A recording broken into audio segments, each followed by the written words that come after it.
Assalamualaikum warahmatullahi wabarakatuh. Perkenalkan, nama saya Rizra Armevia Sifani dari Prodi Perbankan Syariah 2F NIM 20523 122. Perjanjian Giyanti dan terbelahnya Jawa. Perjanjian Giyanti merupakan suatu peristiwa besar di masa silam. Peristiwa ini lahir sebagai segitiga politik pada tahun 1755 pada masa Pakubuwono III, Pangeran Mangkubumi dan Perserikatan Perusahaan Dagang Hindia Belanda atau VOC. Pada tanggal 13 Februari 1755, nama Giyanti sendiri diambil di tempat perjanjian, yaitu Desa Giyanti, dan sekarang dikenal dengan Dukuh Kerten Jati Harjo Karanganyar, Jawa Tengah.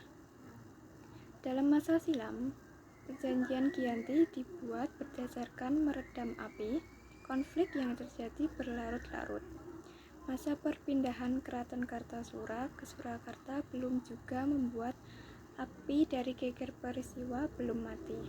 Dalam itu, Mangkubumi yang membantu Pakubuwono dalam meredakan api konflik mendapatkan hadiah berupa tanah dari Pakubuwono II.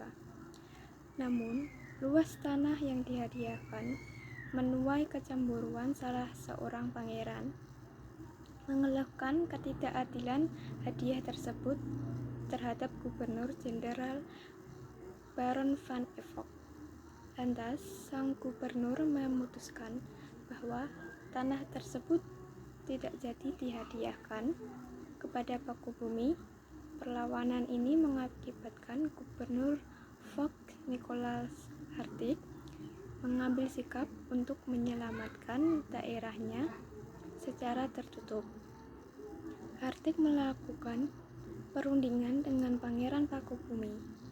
Setelah beberapa kali berunding, Hartig menyetujui ajakan Pangeran Pakubumi yang juga hendak menguasai di Jawa.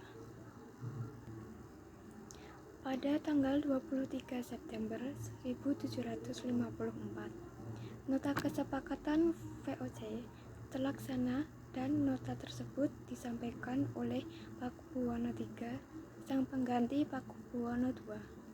Pada nota tersebut berisi bahwa Pakubumi mendapatkan wilayahnya. Awal persetujuan Giyanti ini menjadikan awal terbelahnya Jawa menjadi dua bagian. Awal ini menjadikan awal mula naiknya tahta Mangkubumi di Yogyakarta sebagai Sri Sultan Hamengkubuwono I. Proses pembagian wilayah dan juga aspek-aspek ini lain seperti bahasa mengalami proses panjang seiring berjalannya waktu. Sementara itu, pasca perjanjian Giyanti, Raden Mas Said atau Pangeran Sambernyawa dahulu membantu Mangkubumi terus melakukan pemberontakan. Sebagaimana Mangkubumi, Raden Mas Said juga turut menuntut ingin menguasai wilayah dalam gerakannya pada Oktober 1755. Pangeran Sambernyawa berhasil mengalahkan pasukan VOC. Kemudian pada Februari 1756, ia juga hampir membakar keraton yang didirikan di Yogyakarta. Setelah perang bertahun-tahun, VOC memberhentikannya dengan membuat perjanjian Solo III pada 1757. Perjanjian ini membuat tanah Jawa kembali terbagi. Pada perjanjian ini disepakati Pangeran Sambernyawa mendapat sebagian wilayah dari Kasunanan Surakarta dengan wilayah kekuasaan yang dikenal sebagai Kadipaten Mangkunegaran bertahta. Keterbelahan Jawa ini kemudian hari belum berhenti. Pada 1813 di masa Jenderal Thomas Stamford dari Kerajaan Inggris, Kesultanan Yogyakarta juga terbelah dengan lahirnya Pakualaman. Dengan demikian, tanah Jawa memiliki 4 tanah kewilayahan masing-masing, tumbuh dengan perbedaan mode dan orientasi politik. Hal ini pun mengantarkan Jawa kepada rupa yang beragam.